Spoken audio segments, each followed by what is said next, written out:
Beneath the ruins of a tomb deep in the Valley of the Kings lies a mystery involving a legendary archaeologist and suspicions of theft, as well as the ultimate fate of an ancient Egyptian pharaoh. Surprisingly, it wasn't tomb robbers who turned the pharaoh's tomb into ruins. And did Howard Carter, the man who discovered Tutankhamun's tomb, really hide away some treasures at the time? 3,000 years ago, the pharaohs of ancient Egypt abandoned the pyramids and instead hid their final resting places deep within the mountains of the Valley of the Kings. They believed that these secret underground tombs could protect their eternal peace. However, the tomb of Ramses III, KV 11, became one of the most tragic ruins in the Valley of the Kings. This iron-fisted pharaoh, who ruled Egypt for 31 years and fought wars on all sides, ultimately could not escape the assassin's blade. A sharp dagger slit his throat, bringing his reign to an end. However, posthumously, peace for his remains was a luxury denied. The once magnificent tomb now has only broken walls and debris. An archaeological team spent 3 years excavating the ruins of the burial chamber, unearthing not only Shabti figurines and mysterious mummy fragments, but also finding 29 pieces of the pharaoh's stone sarcophagus. In other words, at least 2 sarcophagi have never appeared in any historical records. The body of Ramses III was once buried inside 2 nested giant stone sarcophagi with an even larger outer coffin encasing them. This triple-layered protection was considered the highest standard of ancient Egyptian burial practices. But if the protection was so tight, why was the tomb left in such a mess? Just as everyone was puzzled, the ancient inscriptions above the burial chamber provided the first breakthrough. These inscriptions weren't prayers or blessings, but rather a list, each line carved with the names and titles of visitors. One name in particular caught the experts' attention: Butamun, the royal tomb scribe. Why would a scribe appear on the list of visitors to a pharaoh's tomb? This Butamunin was born 50 years after the death of Ramses III. Yet he was closely connected to this pharaoh in many ways. Archaeologists found more clues about him in a narrow colonnaded ruin behind the great temple at Medinet Habu. Inscriptions on the columns show that Butahamun was not only the royal tomb scribe, but also the overseer of the royal treasury. He held the keys to all the tomb treasuries in the Valley of the Kings. The pharaoh's tombs in the Valley of the Kings were filled with gold, silver, and rare jewels. But 84 years after Ramses III was buried, Egypt's economy collapsed and tomb security vanished. This wealth tempted many. At that time, Butamun led a government plan to dismantle the valley and plunder the pharaoh's tombs. However, unlike tomb robbers who caused massive destruction, he did something that would be remembered by history. He rewrapped the pharaoh's mummies and secretly relocated them. For over 3,000 years, everyone believed that the mummies of the pharaohs and queens from the Valley of the Kings had long been lost to the tides of history. It wasn't until 1881, when a shepherd made a chance discovery, that the history of Egyptian archaeology was rewritten. He found a 12-meter deep shaft with no decorations at the top of the mountain. After descending, he entered a tunnel that extended more than 60 meters into the mountain, leading to a spacious chamber where over 50 royal mummies were placed. The remains of Ramses III were also found here. These mummies were placed in wooden coffins with labels, neatly arranged, clearly the result of deliberate concealment. And the mastermind behind all of this was Butamun. He plundered treasures to save the national economy while also protecting the pharaoh's remains from destruction. He balanced greed and reverence.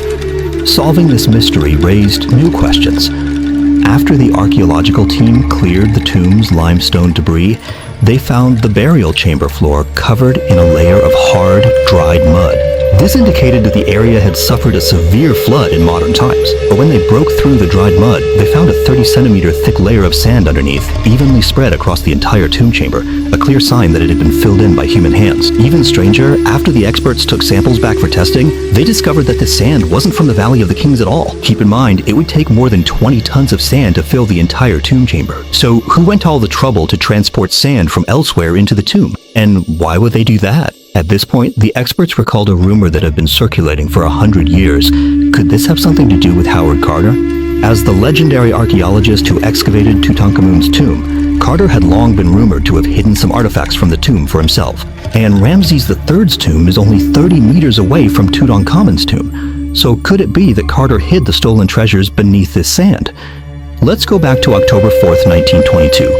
On this day, Carter finally found the goal he had been pursuing for years, a buried staircase leading to a sealed stone door. When the stone door was opened, a completely intact tomb filled with burial goods appeared before everyone's eyes. More than 5,000 artifacts shocked the world, completely changing the archaeological landscape of the Valley of the Kings and making Tutankhamun a symbol of Egyptian culture. But what few people know is that Carter's excavation journey was actually far from smooth.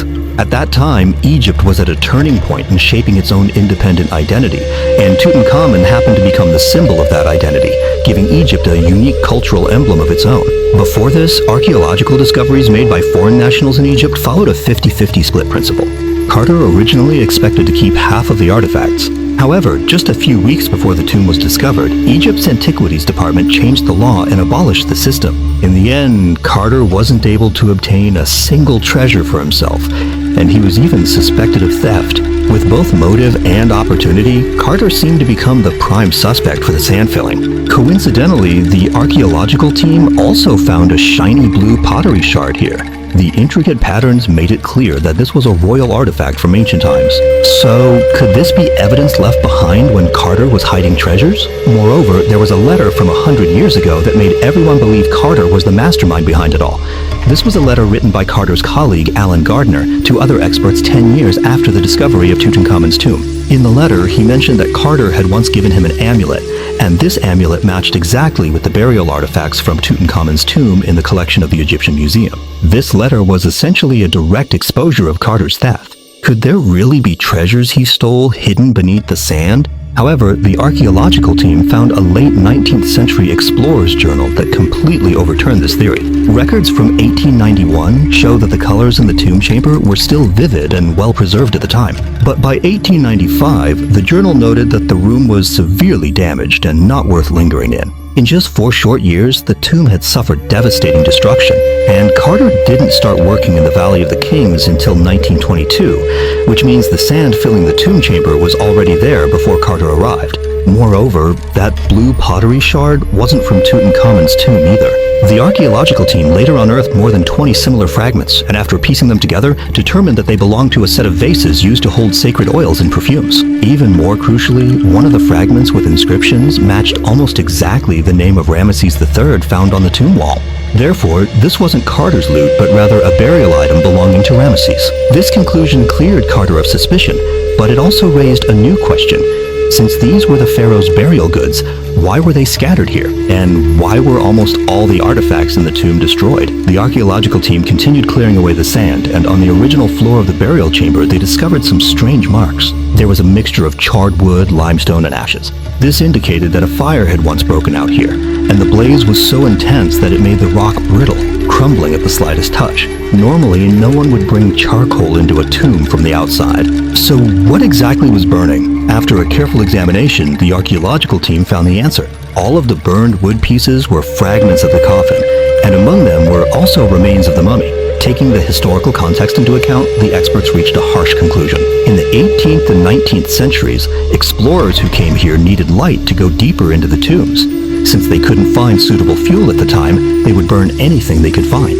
And so they set fire to the mummies and wooden coffins inside the tombs. As all the clues came together, the story of this tomb finally emerged in full. Ramses III once lay within 3 nested stone coffins, but after less than 100 years of rest, he was moved by Tutankhamun to a secret location for safekeeping. After the tomb was left empty, someone else used it as their own burial site. After that came nearly 3,000 years of destruction as tomb robbers swarmed in and frantically looted whatever treasures remained. Later, floods submerged the burial chambers, causing the ceiling to collapse and turning this once glorious tomb into a pile of ruins. In the end, the archaeological team cleared out debris equivalent to the volume of 2 shipping containers, revealing to us a long-forgotten chapter of history. Buddha Hamun's conflicted choices, Howard Carter's grievances, and the ignorant destruction by explorers all show us that the legacy of ancient Egyptian civilization is filled with hardships and regrets. There are still many unknowns waiting to be uncovered in the Valley of the Kings, and too many secrets yet to be unlocked. This dialogue across millennia is destined to never end,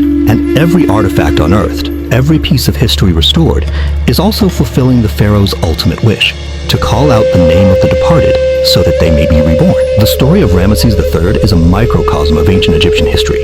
Those artifacts buried deep underground carry the memories of an entire people. So what other unknown secrets do you think are still hidden in the Valley of the Kings? Feel free to share your thoughts in the comments, and don't forget to like and follow. In the next episode, we'll unlock even more secrets of ancient Egypt.